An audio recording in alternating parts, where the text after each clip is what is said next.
Hello বন্ধুরা, good morning. তোমরা সবাই কেমন আছো? আশা করি ভালো আছো। সকাল সকাল ঘুম থেকে উঠে দেখি কারেন্ট অফ। বাইরে গিয়ে দেখি ঘন কুয়াশা, তেমনি ঠান্ডা। তো জানলা দরজা তো বন্ধ। কি করব, রান্না তো করতেই হবে, অফিস আছে, স্কুল আছে। ওই জন্য এদিকে ইন্ডাকশানে কিচ্ছু হবে না। এখানে বড়মশাইয়ের জল গরম করতে হবে, ওই অতগুলো বোতল আছে, সেগুলো জল ভরা বাকি।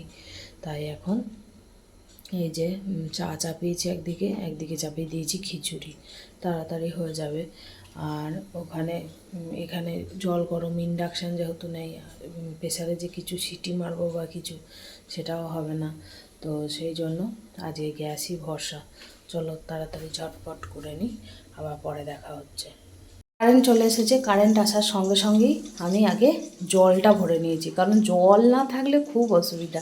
যাই হোক, আর এদিকে আমার প্রায় খিচুড়ি মোটামুটি রেডি। এইদিকে হচ্ছে বেগুন ভাজা, এই যে বেগুন ভাজা হচ্ছে। আর এইদিকে আমি করব, এখানে একটু বেসন গুলে নিয়েছি, এই যে বকফুলের বেগনি, আর হবে পাঁপড় ভাজা। তো ঝটপট করে নিই। বরমশাই উঠে গেছে, তার গরম জল করে দিয়েছি, সে চলে গেছে স্নানে। এদিকে তৈরি হয়ে গেছে বকফুলের বেগনি, পাঁপড় ভাজা, বেগুন ভাজা, আর গোবিন্দভোগ চাল আর মুগ ডালের খিচুড়ি। বরমশাইয়ের টিফিন প্যাক করে দিয়েছি, সে এখন বার হচ্ছে, আমি একটু দাঁড়াতে যাচ্ছি।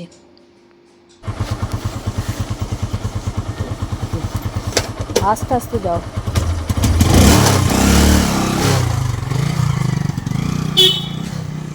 এদিকে চলছে মেয়ের লুচি ভাজা, আর এদিকে হচ্ছে আলু ভাজা। একটা লুচি হয়ে গেছে, 4টে করব। এদিকে আমার টিফিনও রেডি হয়ে গেছে, লুচি আলু ভাজা। আর এখানে খাবারও বেড়ে নিয়েছি, এখন ওকে খাওয়াবো। আর যেহেতু বৃহস্পতিবার, তো আজকে সমস্তটাই সাদা, শুধু মোজাটা নীল। তো রেডি হয়ে গেছে, স্নান হয়ে গেছে।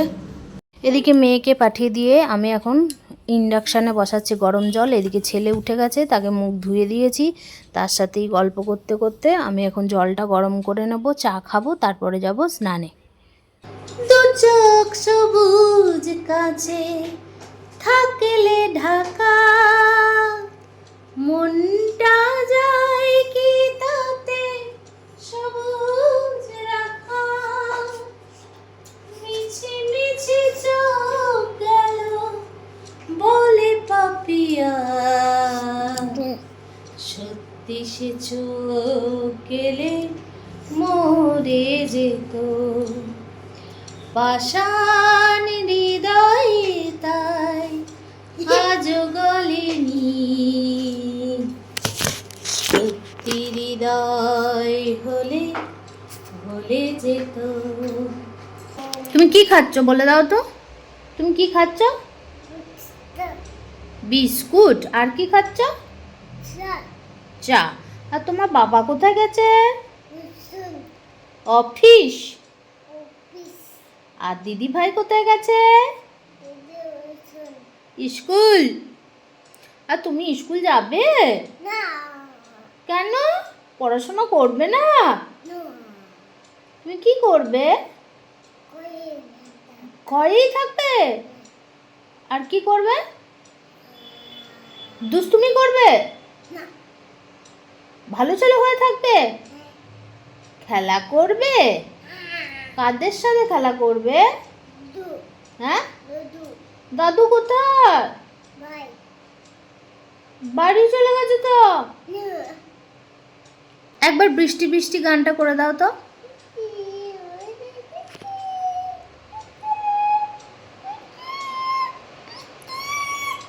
ওলে বাবা, দারুণ হচ্ছে, আবার করো।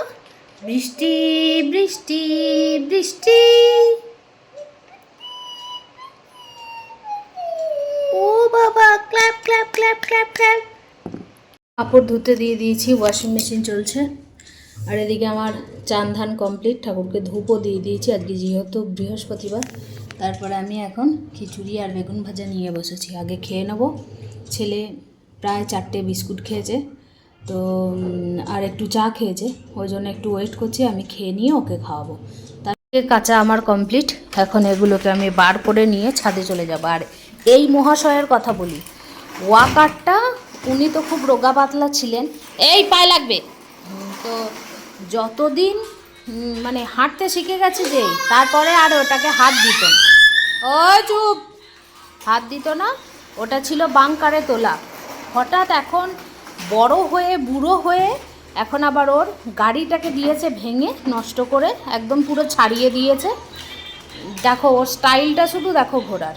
তো এখন ওটা ভেঙে দিয়েছে, এখন আর উপায় কি, ওই জন্য এখন আবার ওয়াকারটার প্রতি মানে ভক্তি এসেছে আর কি। এই যে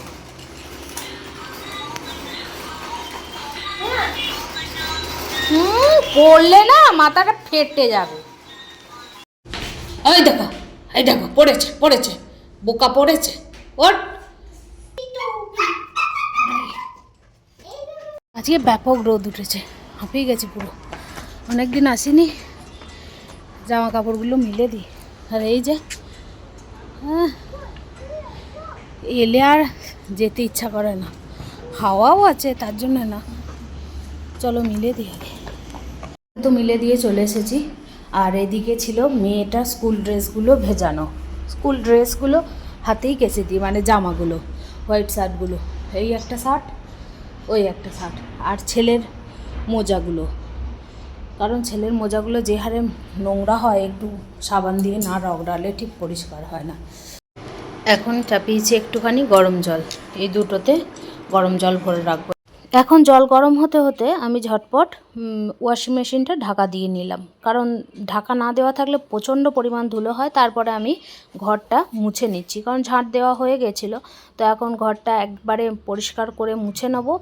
এদিকে খাওয়া দাওয়া তো আমাদের কমপ্লিটই, এদিকে ছেলের মতো একটু খেলা করছে, আর আমি সেই ফাঁকে ঘরটা মুছে নিচ্ছি। আর ঘর মোছার সময় খেলতে দিলে তো চলবে না, তাহলে তো পড়ে যাবে। আর এদিকে ঘর মুছে এসে দেখলাম না 4টে বেজে গেছে, 4:05-7 বাজছে। আমি বাইরে এসে দাঁড়িয়ে দেখলাম মেয়ের বাস আসছে, মেয়ে ঢুকছে।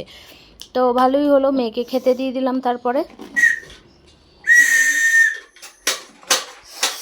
এই হলো এখন ঘরের অবস্থা। আবার কার্পেট পেতে দিয়েছি, ফ্লোর শুকিয়ে গেছে। আর এনাকে সোয়েটার মোজা সব পরিয়ে দিয়েছি, টুপি তো পরবেন না। আর এদিকে এই ঘরটাতেও একদম কার্পেট পেতে দিয়েছি। তারপর আমি দৌড়ে চলে এলাম ছাদে, কারণ 4:30 মানেই তো সন্ধে হতে শুরু করে। আর আমার পুরো এক ছাদ জামা কাপড় মেলা আছে। আমি ঝপঝপ আগে জামা কাপড়গুলো তুলে নেব, নিয়ে যাব নিচে। তারপরে ছেলেকে ঘুম পাড়াতে হবে, কারণ ছেলে সেই সকালে উঠেছে, তারপরে আর কোনো ঘুমায়নি। তো ওকে ঘুম পাড়িয়ে তারপরে মেয়ে যেগুলো খেয়েছে সেই বাসনগুলো আমায় ধুতে হবে। ধোয়ার পর মেয়েকে আবার গানে বসাতে হবে। তারপরে রাতে রান্না আছে, বরমশাই এলে তো মুড়ি খাওয়া আছে, চা খাওয়া আছে, অনেক কাজ। এদিকে এসে আমি ছেলেকে ঘুমও পাড়িয়ে দিয়েছি। এদিকে মেয়ে বসেছে গানে, জামা কাপড়গুলো এখনও গোছানো হয়নি, গোছাবো পরে। মেয়ে গান করতে করতে আমি এই ফাঁকে রান্নাটা বসিয়ে দিলাম। আজকে হবে চিকেন, আর এইদিকে করে নিয়েছি একটু খেজুর গুড় দিয়ে সিমুইয়ের পায়েস। তারপরে মেয়েকে পড়াতে বসাবো। বরমশাই এসে গেছে, টিফিন দিয়ে দিয়েছি, আমরাও খেয়ে নিয়েছি। এখন মেয়েকে পড়াচ্ছি, পড়ানো হয়ে গেলে আবার ছেলেকে খাওয়াতে হবে। আমরা খাবো, খাবার গরম করে চিকেন, রুটি আর সিমুই। তো ব্লগটা কেমন লাগলো অবশ্যই জানিও, ভালো লাগলে লাইক কমেন্ট করার অনুরোধ রইল।